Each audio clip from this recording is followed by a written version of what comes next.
KG થી લઈને છેક પીજી સુધી જે કંઈ ભણ્યા છો એ બધું તમારું વેસ્ટ જવાનું. I think I am going to remember this કે કોલેજની વોલ્સ કરતા એમની વેલ્યુઝ જુઓ. Very rightly said. નાવડેઝ સ્ટુડન્ટ્સને કન્ફ્યુઝન હોય છે 10th અને 12th પછી કે કયું ડિગ્રી કે કયું કોર્સ સિલેક્ટ કરવું. તો જ્યારે કન્ફ્યુઝન હોય ત્યારે કાં ફેમિલીના પ્રેશરથી કે પછી ફ્રેન્ડ્સના ઇન્ફ્લુઅન્સથી ડિસિઝન લઈ લેતા હોય છે.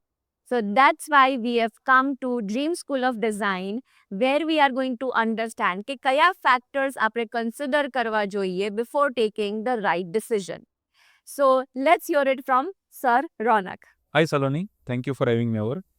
તમે બહુ સાચી વાત કરી છે કે અત્યારે જે સ્ટુડન્ટ કન્ફ્યુઝ થાય છે કે કઈ કોલેજ લેવી, કયો કોર્સ લેવો, તો આ કન્ફ્યુઝનને દૂર કરવા માટે મેઇન 4 પોઈન્ટ છે કે જે ધ્યાનમાં રાખવાના હોય છે.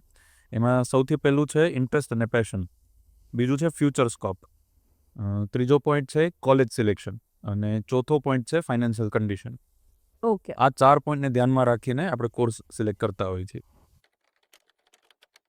અત્યારે સ્ટુડન્ટ છે ને બહુ કન્ફ્યુઝ થતા હોય છે કે લોકોનું ઇન્ટરેસ્ટ શેમાં છે, પેશન શું છે. હવે તમે જુઓ તો દરેક સ્ટુડન્ટનું અલગ અલગ ટેલેન્ટ હોય છે.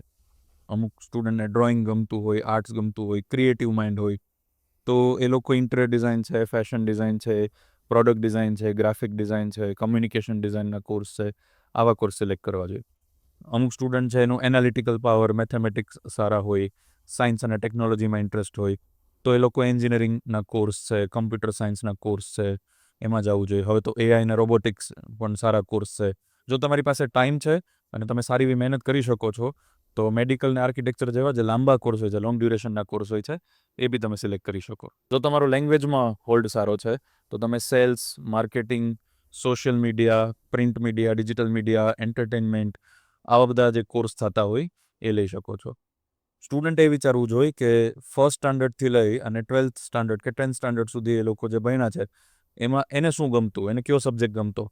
સ્પોર્ટ્સ ગમતું તો સ્પોર્ટ્સમાં આગળ વધી શકે છે, કમ્પ્યુટર ગમતું તો કમ્પ્યુટરની લાઈન સારી છે. ઘણા બધા ફેક્ટર્સ ધ્યાનમાં રાખવાના હોય છે, પણ તમારું શું ઇન્ટરેસ્ટ છે એ ખાસ ધ્યાનમાં રાખવાનું હોય છે. So it is rightly said, love what you do, right? એટલે હંમેશા ઇન્ટરેસ્ટ અને પેશન તમારા કામમાં ગોતું તમને એક અલગ જ મોટિવેશન આપે છે. So this is very true students. એટલે મેક શ્યોર કે તમારું ઇન્ટરેસ્ટ અને પેશન અલાઇન્ડ હોય તમારા કામથી. સેકન્ડ પોઈન્ટ છે ફ્યુચર સ્કોપ. આજના ટાઈમમાં તમે જુઓ કે જે રીતે આપણે વર્લ્ડ જે આગળ વધે છે, ટેકનોલોજી વાઇઝ છે કે ફાઇનાન્શિયલ વાઇઝ છે, કે લાસ્ટ જે 25 યર્સમાં જે નથી થયું એ છેલ્લા 5 વર્ષમાં આપણે એટલા બધા આગળ વધી ગયા છીએ. હવેનો જે ટાઈમ છે એ બહુ સ્પીડમાં ચાલવાનો છે. તો અત્યારે જે જરૂર છે એને ધ્યાનમાં રાખવા કરતાં જે હવે જે જરૂરિયાત છે, ફ્યુચરમાં શું જરૂરિયાત છે એ ધ્યાનમાં રાખીને કોર્સ સિલેક્ટ કરવા જોઈએ. જેમ કે સસ્ટેનેબલ આર્કિટેક્ચર છે, ઇન્ટિરિયર ડિઝાઇનિંગ છે, ફેશન સ્ટાઇલિંગ છે, ફેશન ડિઝાઇનિંગ છે, એઆઈના કોર્સિસ છે, ઇલેક્ટ્રિક વ્હીકલ માટે ઇલેક્ટ્રોનિક એન્જિનિયરની જરૂર પડશે, ઇલેક્ટ્રિકલ એન્જિનિયરની જરૂર પડવાની છે, સોફ્ટવેર ડેવલપ કરવા પડશે, ડેટાથી બધું અત્યારે આખી દુનિયા ચાલે છે તો ડેટા સાયન્ટિસ્ટ, ડેટા એન્જિનિયરની જરૂર પડવાની છે. એટલે હવે જે શું જરૂર છે એ વધારે ધ્યાનમાં રાખીને કોર્સ સિલેક્ટ કરવા જોઈએ. So it is very true. I think હરેક સ્ટુડન્ટે પોતાને એક ક્વેશ્ચન પૂછવો જોઈએ કે where do you see yourself in 5 years. I think એ આ ક્વેશ્ચનનો આન્સર એમને આપી શકે છે. થર્ડ પોઈન્ટ છે કોલેજ સિલેક્શન. તમે જે કોર્સ સિલેક્ટ કરો છો એના માટે કઈ કોલેજમાં જવું એનું સિલેક્શન અત્યારે સૌથી વધારે ઇમ્પોર્ટન્ટ હોય છે. થિયરીની સાથે સાથે પ્રેક્ટિકલ શીખવાડવાનું, રિયલ લાઈફમાં જે એનું ઇમ્પ્લિમેન્ટેશન થતું હોય એવી રીતે પ્રેક્ટિકલ ટ્રેનિંગ મળતી હોવી જોઈએ, ફેકલ્ટીઝ સારા હોવા જોઈએ. તો આ બધું ધ્યાનમાં રાખો તો તમે એક સારી કોલેજનું સિલેક્શન કરી શકો. જનરલી અમે એવું સજેસ્ટ કરતા હોય કે તમે જે કોલેજમાં જાઓ છો ત્યાંના ઓનગોઈંગ સ્ટુડન્ટ સાથે એકવાર વાત કરો, પાસ આઉટ સ્ટુડન્ટ જેની સાથે વાત કરો તો તમને એ કોલેજ વિશે વધારે આઈડિયા આવશે.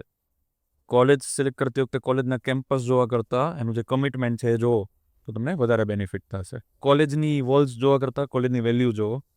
ફીઝના કમ્પેરિઝન કરવા કરતાં એ તમને શું આપે છે સામે, કેટલી ટ્રેનિંગ આપે છે, પ્રેક્ટિકલ ટ્રેનિંગ કેવી આપે છે, આ બધું જુઓ તો તમને વધારે સારી કોલેજ મળી શકશે. I think I am going to remember this કે કોલેજની વોલ્સ કરતા એમની વેલ્યુઝ જુઓ.